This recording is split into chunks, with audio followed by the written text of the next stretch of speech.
Hey guys, we're up in the ante for our production value. We've got a microphone. Ta-da! I'm Eric. I'm Nathan. And we are Notes and Nerds.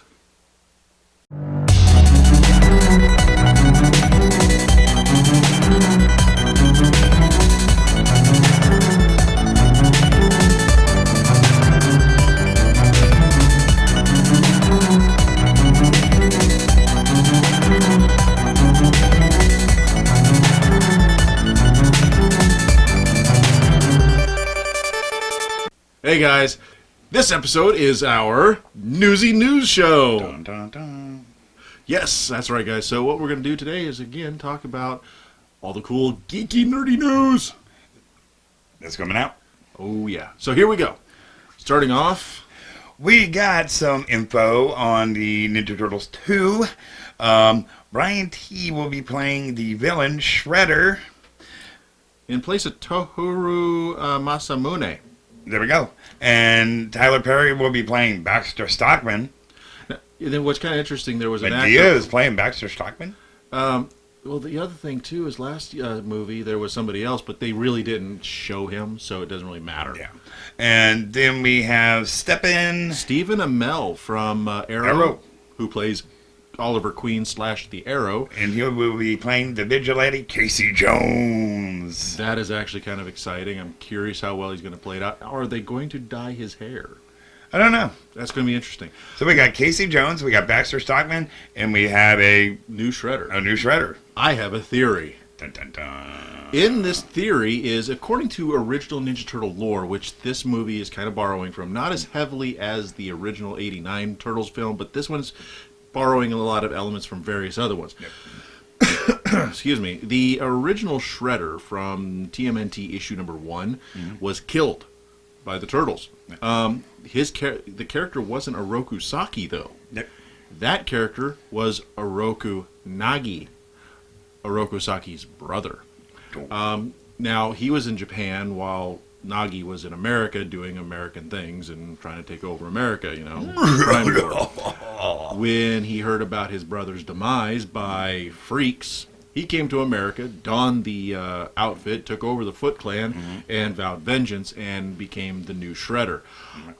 I'm wondering if we're going to see this kind of thing happen in the movie. Now, I don't recall seeing the Shredder referred to as Oroku Saki outright. Now, it's possible that he might have been the Oroku Saki version, and they're just going to flip it and make Oroku Nagi the new villain. Yeah. So it's curious. I am curious how it's going to play out. That's my theory. Okay. Daniel Bruhl has been confirmed playing Baron Zemo as in Captain America: Civil War. The purple one. Baron Zemo is a major villain for the Captain America mythos.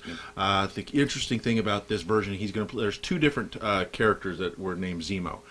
The original was World War II guy, died during the war. Then his son, or in this case maybe an ancestor, we're not sure about the age we're going to look at here, donned the mantle of Baron Zemo. Yeah.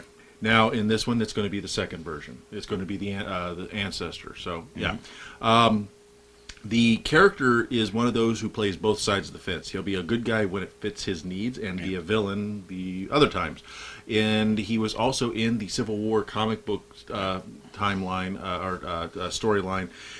He was one of those who was convincing supervillains to also sign up for the Superhero Registration Act. You know, where they would remove their costumes, show who they were, register, and basically be part of America's bitches. Here, do our dirty work. But at the same time, he was the same. He also helped Captain America escape from prison because Captain America was in prison for not going along with the status quo. Yep. So it's curious how this Baron Zemo is going to be played out in the next movie, and how they're going to introduce him when it sounds like there's a lot going on in Captain America: Civil War. Can't wait to see it. Hopefully they don't kind of rush it. Hopefully, it's put out where it needs to be. The guys who wrote and direct the second Captain America film, Winter Soldier, are going to be coming back and doing it again. So I don't think we're going to be hurting much, and I think we're going to. Winter Soldier was pretty awesome. It's I think we're in store for an action-packed, awesome film. Okay. My spider sense is tingling. No, I think you just got a cold. But Spider-Man reboot is set to be called Spider-Man: The New Avenger. See, now this is interesting. I am really looking at this title, and I'm thinking definitely something ties into Captain America.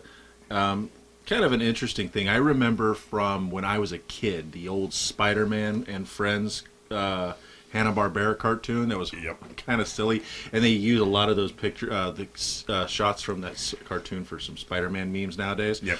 I remember an episode where it had Captain America guest appear on the cartoon, and Spidey was a huge, huge fan of Captain America. And I'm thinking, maybe there's a mantle passing going on here. You know, you're a new Avenger. Hey, Spidey, good job. Or some silly little notion. I don't know. But that's what I'm getting from this. I can see that. Okay. It's been confirmed for Fast and Furious 8, and it is set to be released 4/14/17. April 14th, 2 years from now. Yeah. I don't know how I feel about it. Okay, I'm going to go and probably get some hate mail for this, but Fast or Furious 7, it was a good film. It was fun. It was a popcorn film. I mean, the highlight was the dedication to Paul Walker and his character from, Vin Diesel and his character Dom. Yeah. However, they really needed to bring something fresh into Furious 8 and 9 because it's starting to get it's wearing thin. I mean, honestly, sometimes I think the Furious 7 passed into the $1 billion mark because of Paul Walker's death.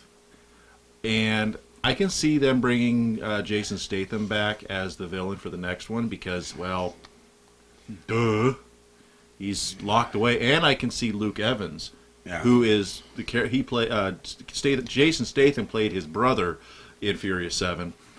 I honestly could see him coming back too because he's in a London hospital that's being taken care of because Jason Statham said, "Take care of my brother or die." Pretty much. Yeah, I can see that. Okay, we're going to discuss Jared Leto's new look for Suicide Squad. Holy crap, he looks like Marilyn Manson. First off, the Joker's gone through numerous radical changes over the last 75 years that he's been in the Batman mythos. Some good, some bad. But generally, he stayed to a certain holy form. Crapness? Well, there was a certain form that he stuck to. Yeah. And not much variation here and there. But there's a few, like the one Joker image that I can think of right now. I'm not exactly sure where in the mythos it stood, but he cut his face off, and it's all stapled there with a kind of thing going. Just really psycho, disgusting. Completely off the wall. Mental is not even the right word here.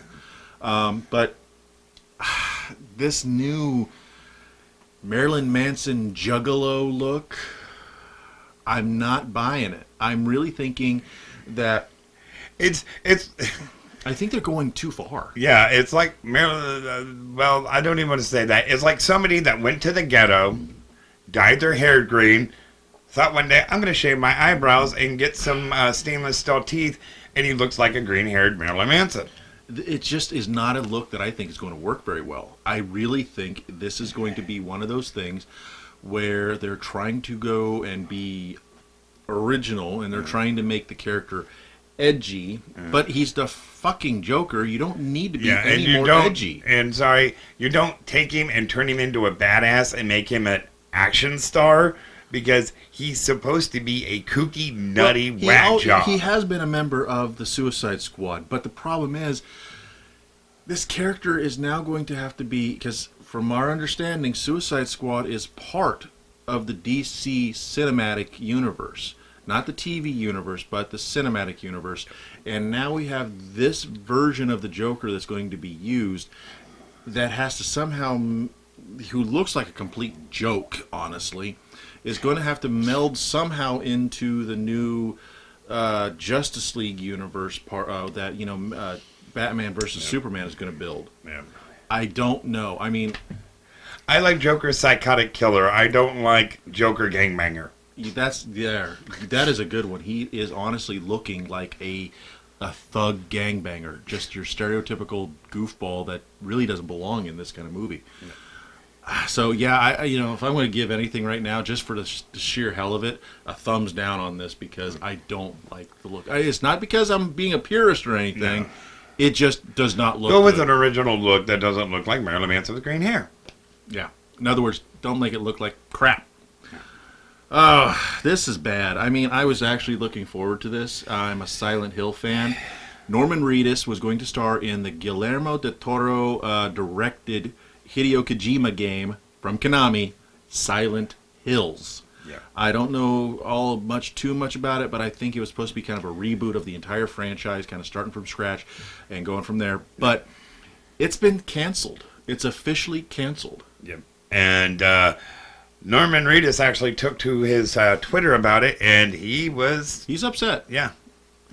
You know, they took the time to do this, and a person pulled out, and, Well, Konami's dropping it, and because there's rumors, the reason why it was dropped is because it's a Hideo Kojima game. If you're not familiar with that name, Metal Gear Solid series, he created the series from the very get-go on the NES. Yep. After Metal Gear Solid Dude 5... got skill. Yeah, he does. When Metal Gear Solid 5 is finally released this year, shortly thereafter, he is leaving Konami. So a lot of rumors is going around saying that the reason why Silent Hills is being dropped is because of him leaving Konami. I wish they would just not let that be the defining factor, because I mean, we got Guillermo del Toro directing and stuff. This guy And you had Norman Reedus in it. Come on, darn it. just behind the scenes stuff. Guillermo del Toro is a genius. I mean, he's got a lot of great movies and horror stuff out there.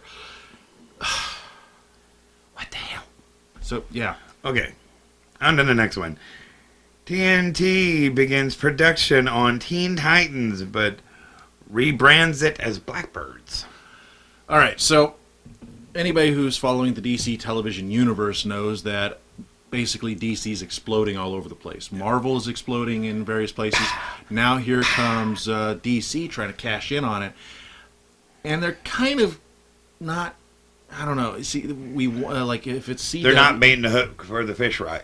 well, not just that, but like Flash and Arrow being on CW, they have a lot of crossover stuff going on. Yeah. Supergirl's coming out on CBS, made by the same showrunners, but there's not as much tie-in we don't see. Yeah. The other problem, and then we have Constantine, which is completely independent, even though we're not. There's no confirming nor denying the existence of Constantine within the overall DC television universe. Yeah. He could very well be in the same universe, just not part of it, Yeah. kind of thing. He's there, but independent of it. Yeah. A lot of people are hoping that the now being known as Blackbirds is going to be part of this cinematic universe. I really hope it is for television, because it would be so awesome to see Supergirl and Arrow and the Flash and Atom and Black Canary and whoever's in the And Teen if anybody's Titans, confused Blackbirds why it's team. being called Blackbirds, it's because they're not focusing on Robin, they're focusing on Nightwing. Robin, Same people. Dick Grayson was Robin and Yeah. then became Nightwing. It's a more catchier name. Well, not just that, but to kind of elaborate where you're going with that, is Robin was the child. Nightwing is the adult. Yeah. And they're wanting to focus more on the Nightwing character and the adult version of the character, Dick Grayson, and take the Teen Titans thing and eliminate the kiddie aspect and go with a more mature So it makes look. you think. It makes me think this. Okay, they already have a show called Nightwing. Is that guy going to go on to this one? No, it's a completely different guy. The Nightwing thing that's happening on YouTube is completely independent, completely fan-made. The TNT thing, it is good, and it would be cool, but it's not. That's not going to happen. There's actual talks that there's. I hate to say this, but why is better stuff showing up on YouTube instead of Hulu and Netflix? What the hell? Well, I don't know. Daredevil was pretty impressive. I know, but network television, on the other hand, is a completely different story. Yeah. Because nobody watches television. Yeah, but these fan-made movies, they're coming out of YouTube. Because they're made with heart. Yeah. They're made from love. That's good stuff. Okay. So, but yeah, the Blackbirds thing could be interesting. If done right. Let's hope it's done right. Yeah. Last thing. Micah, I think I'm saying her name right. Micah Monroe is being cast for Independence Day 2. She is a rising star in Hollywood. She's been in a couple horror films that were pretty top dollar lately. And they brought her in. She'll be joining cast members such Pretty as... hot, though. Oh, she's a very attractive gal. She'll be joining Liam Hemsworth, Jesse Usher, Charlotte Gainsbourg, Travis Tope, and Joey King as new cast members for the movie. She'll also be joining certain cast members, namely... Who do you see? I see Jeff Goldblum. I see Bill Pullman. I see Judd Hirsch. Judd Hirsch. Sorry, Judd. I see Brent Spinner. And go ahead. Oh, go finish that. Well, no, because I know exactly what you were going to say. That's why I'm going to let you finish. Okay. And then we have Vivica A. Fox. And yes, he is. Okay, Brent Spiner's character. I'm trying to figure out how. Release me. If you haven't seen the movie, you think he's just having a meltdown, nervous reaction or something. No, he's imitating Brent Spiner's character at Area 51 when the alien, who they thought was dead, turns out to be completely alive, wakens from some kind of hibernation, cryo sleep or whatever, sticks a tentacle, boom, right here, and basically goes all puppet master on his ass. Jim Henson. He, in order to save the guy, I know they shot the alien, but I'm pretty sure Brent Spiner's doctor scientist character got killed in the process. Broken neck or something. Well, not just that, but let's put a tentacle up your brain and see what happens. Not too pleasant. I'm sure it doesn't feel good at all. So I'm thinking he's dead. So it's kind of curious what happened. Flashback? Or alien mind control. He is more or less just a puppet. That's a theory. Damn. So, yeah, but what a way to go. I am looking forward to that film, honestly. I think it's going to be good. Isn't it supposed to be a 2-part? Or did they change that? I haven't seen anything specifically, but I do know Independence Day 2 is officially the one being released here soon. Roland Emmerich has stated a few times that he was looking at the idea of maybe going a trilogy with it, kind of like how he wants to reboot the Stargate franchise and turn that into a trilogy based off of either a complete reboot or a sequel to the original 1980s film. Fans aren't too pleased with that concept because Stargate SG-1, the popular sci-fi television series, with spin-offs like Stargate Atlantis and Stargate Universe, was immensely popular shows, and the reboot films would completely destroy that canon. Yeah, and we got to stop that. Not all reboots are good. No, they're not. And Roland Emmerich he's a decent director for popcorn films, but that's... however, we could argue Godzilla 91, I believe that's when the movie came out. 90s Godzilla with... Bad. That was a horrible film. Yeah. So, guys, that pretty much covers the news. Yeah. I'm kind of excited about a lot of things that are coming out, and I'm also very disappointed. We gave some good news, and we have some bad news. Yeah. But, you know what? Like I said, guys, it's a lot of fun. It's a lot of good stuff coming out. A lot of stuff to look forward to. We wish we had more details on a couple of these stories, but you know what? We will always keep you informed. Up to date. So, with that, guys, don't forget to check us out more often, and every time you get a chance by going to our website at www.notesandnerds.com. And don't forget to check us out on Google, Twitter, and Facebook. Yes, and if you want to help support us, we have 2 methods of supporting us. First of all, there's shop.notesandnerds.com, and then there is our Patreon page that also allows you to help on a monthly basis support us.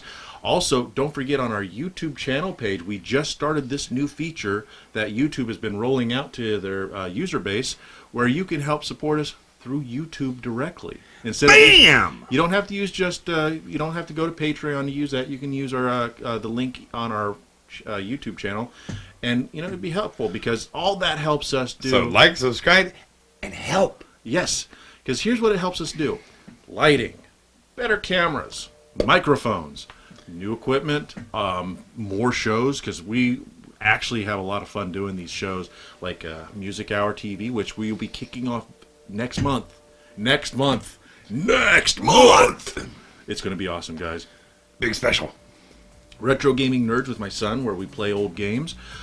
We also have a couple other shows that we are in the works with and want to try to bring to light for you guys. Yeah. We got very little time to do these things because we support our shows financially by actually having real world jobs. Yeah. So remember, You're gonna guys, think we are in our 3rd season, yeah, so we're pushing. yes. So guys, remember. Kumbaya, my little dude.